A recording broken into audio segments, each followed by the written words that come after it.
किसी बुद्धिमान व्यक्ति ने कहा था, कांग्रेस भारत को संविधान के माध्यम से मुस्लिम राष्ट्र बना चुकी थी, बस वो इसकी घोषणा नहीं कर पाई। मनमोहन सिंह ने जब कहा था कि देश के संसाधनों पर पहला अधिकार मुसलमानों का है, वो इसी घोषणा का प्रयास कर रहे थे। कांग्रेस ने आशा नहीं की थी कि हिंदुओं की ओर से इतना कड़ा विरोध देखने को मिलेगा। भारत को शरिया पर आधारित इस्लामी राष्ट्र बनाने का अभियान उसी दिन आरंभ हो गया था जिस दिन पाकिस्तान बना।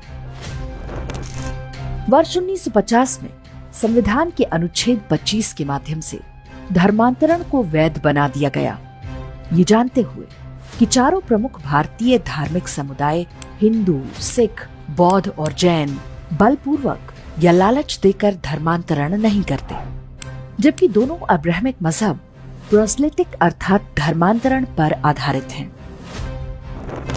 कांग्रेस ने अनुच्छेद 28 के माध्यम से हिंदुओं को धार्मिक शिक्षा देने का अधिकार छीन लिया, लेकिन अनुच्छेद 30 बनाकर मुस्लिमों और ईसाइयों को मजहबी शिक्षा देने की छूट दे दी। कोई और देश होता तो इसे धार्मिक अत्याचार की श्रेणी में रखा जाता। इसके बाद 1951 में सभी मंदिरों के चढ़ावे का पैसा हिंदुओं से छीन लिया गया।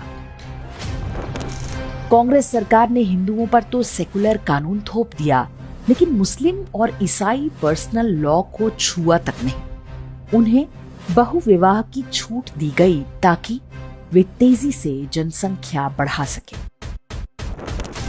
1954 में स्पेशल मैरिज एक्ट लाया गया ताकि मुस्लिम लड़के आसानी से हिंदू लड़कियों से शादी कर सकें। फिर फिल्मों और साहित्य के माध्यम से इसे ग्लैमराइज किया गया। आज इसी का परिणाम है कि हर वर्ष सैकड़ों हिंदू लड़कियां लव जिहाद में मारी जा रही हैं। वर्ष 1975 भारत को मुस्लिम राष्ट्र बनाने की दिशा में सबसे महत्वपूर्ण था, जब आपातकाल लगाकर संविधान में सेक्युलरिज्म शब्द जोड़ दिया गया। वर्ष 1991 में सोनिया गांधी के दबाव में अल्पसंख्यक आयोग बना, जबकि किसी सेकुलर देश में मजहबी पहचान के आधार पर विशेषाधिकार नहीं हो सकते। इसके बाद ही मुसलमानों के लिए विशेष अनुदानों की भरमार हो गई। वर्ष 1992 में कांग्रेस ने पूजा स्थल अधिनियम बनाकर एक झटके में 40,000 मंदिरों पर हिंदुओं के दावे को समाप्त कर दिया। वर्ष 1995 में कांग्रेस ने वक्फ कानून बनाकर मुसलमानों को यह अधिकार दे दिया कि वे जब जहां चाहें हिंदुओं की भूमि छीन सकते हैं। इसके विरुद्ध कोई कोर्ट में अपील नहीं कर सकता। वर्ष 2007 में कांग्रेस ने सुप्रीम कोर्ट में हलफनामा दिया कि राम एक काल्पनिक चरित्र थे, इसलिए राम सेतु को तोड़ दिया जाना चाहिए। इसके बाद कांग्रेस ने हिंदुओं को आतंकवादी साबित करने पर पूरी शक्ति लगा दी। देश भर में हिंदू साधु संतों की धरपकड़ होने लगी, उन्हें बर्बर तरीके से यातनाएं दी जाने लगी। इस पूरे प्रोजेक्ट की सीधी निगरानी सोनिया गांधी कर रही थी।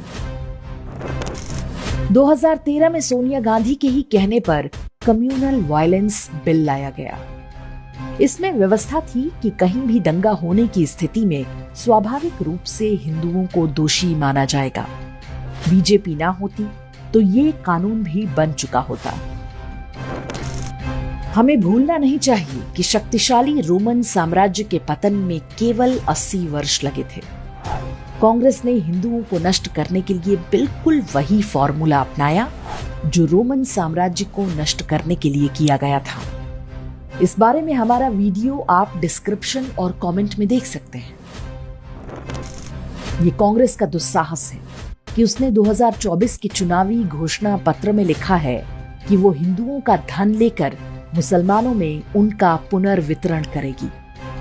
प्रधानमंत्री मोदी ने जब यही बात पकड़ ली और उसे आसान भाषा में जनता को समझा दिया तो पूरा कांग्रेसी तंत्र बौखला उठा। तो मुझसे छीनने की बात कर रहे हो अपने मैनिफेस्टो में? गोल्ड ले लेंगे, सबको वितरित कर देंगे और पहले जब उनकी सरकार थी उन्होंने कहा था कि देश की संपत्ति पर पहला अधिकार मुसलमानों का है। इसका मतलब ये संपत्ति इकट्ठी करके किसको बांटेंगे? जिनके ज्यादा बच्चे हैं उनको बांटेंगे। घुसपैठियों को बांटेंगे। क्या आपकी मेहनत की कमाई का पैसा घुसपैठियों को दिया जाएगा?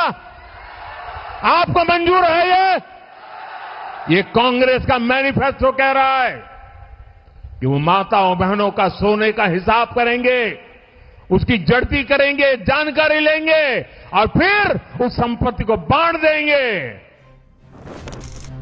मनमोहन सिंह ने बिना कारण ही नहीं कहा था कि देश के संसाधनों पर पहला अधिकार मुसलमानों का है। वे और उनकी पार्टी इसी नीति पर लंबे समय से काम कर रहे थे। We need to be revitalized.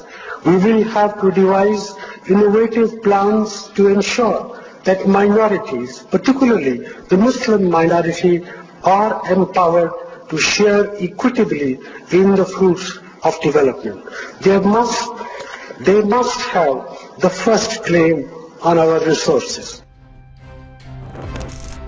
Congress कोई चुनाव हारती है या जीतती है, ये बहुत महत्वपूर्ण नहीं है। सोचने वाली बात है कि इतने दशकों से देश में क्या चल रहा था।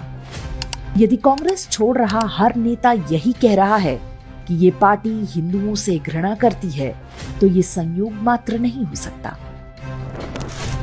प्रधानमंत्री मोदी ने पहली बार इस विषय पर खुलकर बोला है। हम समझ सकते हैं कि प्रधानमंत्री के रूप में वे ढेरों मर्यादाओं से बंधे हैं, लेकिन उन्हें भी पता होना चाहिए कि दुष्टों के सामने मर्यादाओं का पालन आत्मघाती होता है। अब ये प्रधानमंत्री मोदी का उत्तरदायित्व है कि वे सनातन धर्म को नष्ट करने और भारत को मुस्लिम राष्ट्र बनाने के प्रयासों को जड़ से उखाड़ फेंकने का काम करेंगे।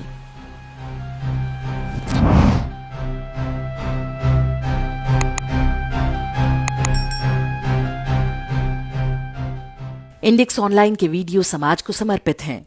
आप इनको डाउनलोड करके जैसे चाहे वैसे प्रयोग कर सकते हैं। चाहे तो आप हमारे टेलीग्राम चैनल से जुड़ सकते हैं। वहां सारे नए पुराने वीडियो आपको मिल जाएंगे। हमारे सोशल मीडिया लिंक हर वीडियो के डिस्क्रिप्शन में होते हैं। हमारा एकमात्र उद्देश्य हिंदू समाज को जागृत और एकजुट करना है। इसमें सहभागी बने। धन्यवाद।